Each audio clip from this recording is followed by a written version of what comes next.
भारत की जमीन पर विदेशी कब्जे से जुड़ी बड़ी खबर सामने आई है। इस खबर को जानकर आप भी हैरान हो जाएंगे। दरअसल नेपाल के प्रधानमंत्री का कहना है कि उनका देश नेपाल भारत की जमीन पर कब्जा किया है। आखिर नेपाली प्रधानमंत्री ने यह बात क्यों की और क्या है इसके पीछे की वजह, इस खबर से जुड़ी पूरी जानकारी देखिए इस रिपोर्ट में।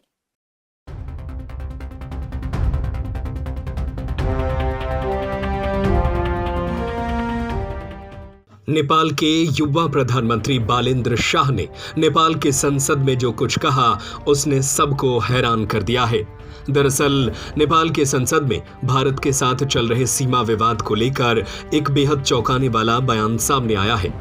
प्रतिनिधि सभा में सांसदों के सवालों का जवाब देते हुए प्रधानमंत्री बालेन्द्र शाह ने कहा कि सीमा पर अतिक्रमण केवल एक तरफ से नहीं है बल्कि दोनों तरफ से हुआ है। उन्होंने दावा किया कि भारत के साथ साथ नेपाल ने भी भारतीय क्षेत्र में अतिक्रमण किया है।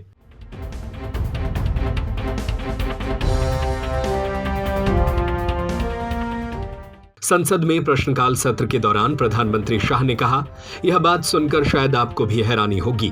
मुझे भी यह हाल ही में पता चला है। यह सिर्फ भारत की तरफ से नहीं हुआ है बल्कि नेपाल ने भी भारतीय जमीन पर अवैध कब्जा किया है। हालांकि प्रधानमंत्री ने संसद में उन जगहों के सटीक नाम या विवरण नहीं दिए जहां ये अतिक्रमण हुआ है। उन्होंने आगे जोर देकर कहा कि इन मुद्दों को सुलझाने के बजाय दोनों देश एक साथ बैठेंगे और टेबल टॉक के जरिए आपसी अतिक्रमण के पूरे मामले को हमेशा के लिए सुलझा लेंगे।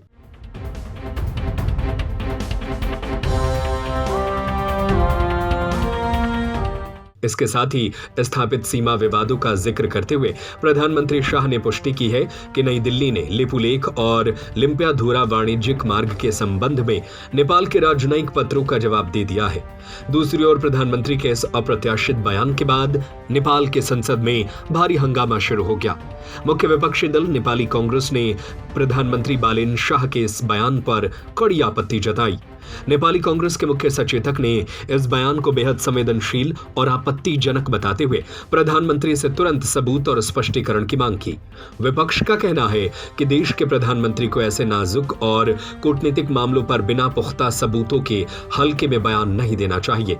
विपक्ष ने मांग की है कि यदि सरकार इसके सबूत पेश नहीं कर पाती तो इस बयान को संसद के रिकॉर्ड से तुरंत हटाया जाए।